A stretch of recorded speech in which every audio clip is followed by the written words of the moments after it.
सुप्रभात बच्चों। बेटा आशा है आप सब लोग ठीक हैं और अच्छे से पढ़ाई कर रहे हैं। बेटा हमारा आज का विषय है पठित पद्यांश।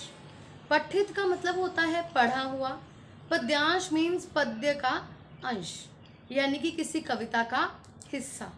इसका मतलब ये है पठित पद्यांश मतलब ऐसी कविता जो आपने पढ़ी हुई है और उसमें से आपको कॉम्प्रिहेंशन दिया होता है, जो आपने हल करना होता है। बेटा किसी भी कॉम्प्रिहेंशन को, किसी भी गद्यांश या पद्यांश को हल करने के लिए आपको सबसे पहले उसे पढ़ना चाहिए। जब आपको कविता का एक अंश दिया है, पद्यांश दिया है, आप सबसे पहले पद्यांश को ध्यान से पढ़िए, एक बार दो बार, फिर उसके प्रश्नों को पढ़िए। बहुत बार ऐसा होता है कि जब आप पद्यांश पढ़ लेते हैं और प्रश्न पढ़ते हैं तो आपको वहीं पर उसका उत्तर मिल जाता है, लेकिन बहुत बार ऐसा भी होता है कि आपको किसी प्रश्न का उत्तर नहीं भी मिलता, तो उसके लिए आपको पद्यांश को फिर एक दो बार पढ़ना चाहिए। आपकी बुक में एक कविता है पिपीलिका, जिसमें से आपको पद्यांश भेजा गया था और आप लोगों ने हल करके भी भेजा, मैंने देखा, लेकिन उसमें मुझे कुछ प्रॉब्लम्स फील हुई जब आपने उसको हल किया है, कुछ समस्याएं हैं। आज हम उसी पद्यांश को लेते हैं। आप अपनी अपनी कॉपी निकाल लीजिए जहाँ पर आपने उसे हल किया है और हम एक बार उसे समझते हैं। आपकी पुस्तक का पृष्ठ 37 है, जिसमें पिपीलिका कविता दी है। उसका तीसरा पैराग्राफ मैंने आपको बेटा भेजा था, एक बार पढ़ते हैं उसको। गाय चराती, धूप खिलाती, बच्चों की निगरानी करती, लड़ती अरी से तनिक न डरती, दल के दल सेना संवारती, घर आंगन जनपथ बुहारती। जब आप लोगों ने इस पद्यांश को हल किया, सबसे पहली बात यह है कि आप लोगों में से कईयों ने एक शब्द में ही उत्तर लिख दिया। बेटा आपने कभी भी एक शब्द में उत्तर नहीं लिखना है, उत्तर एक पूरे वाक्य में लिखा जाना चाहिए। उदाहरण के लिए आपका पहला प्रश्न था, प्रस्तुत पंक्तियां किस कविता से ली गई हैं? सबने लिख दिया पिपीलिका, काफ़ी बच्चों ने।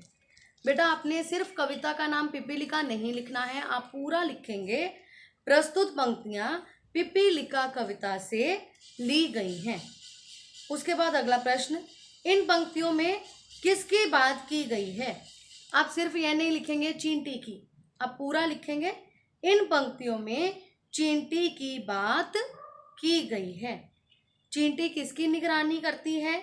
चींटी बच्चों की निगरानी करती है।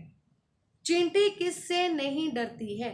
जब मैंने ये प्रश्न देखा, इसका उत्तर देखा, तो बहुत सारे बच्चों ने लिखा था लड़ती अरी से तनिक न डरती। बेटा आप लोगों ने जो कविता की पंक्तियां हैं उनको ज्यों का त्यों उत्तर में नहीं लिखना। चाहे इसका उत्तर बिल्कुल सामने है, लड़ती अरी से तनिक न डरती, पर आप प्रश्न के अनुसार इसका उत्तर लिखेंगे, जैसे चींटी अरी से नहीं डरती है। नेक्स्ट इज चींटी क्या बुहारती है? उत्तर इसका आखिरी पंक्ति में है, घर आंगन जनपथ बुहारती। आप इस लाइन को भी एज इट इज नहीं लिखेंगे, पूरा उत्तर लिखेंगे चींटी घर आंगन और जनपथ बुहारती है। मैंने जब कविता पढ़ाई थी आप लोगों को जनपथ का अर्थ बताया था, लोगों के आने जाने का रास्ता। बहुत सारे बच्चों ने उसी को उत्तर में लिख दिया है कि चींटी लोगों के आने जाने के रास्ते को बुहारती है।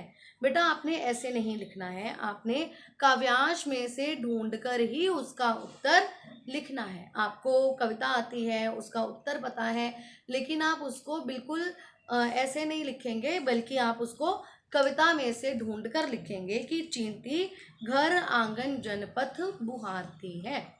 बेटा इन छोटी छोटी बातों का ध्यान रखकर आप बहुत ही अच्छे तरीके से पठित पद्यांश को हल कर सकते हैं। पद्यांश ध्यान से पढ़ें, प्रश्न भी ध्यान से पढ़ें, एक शब्द में उत्तर ना दें और कविता की पंक्ति को ज्यों का त्यों ना लिखें, बल्कि अपने शब्दों में उसका उत्तर लिखें। धन्यवाद बेटा।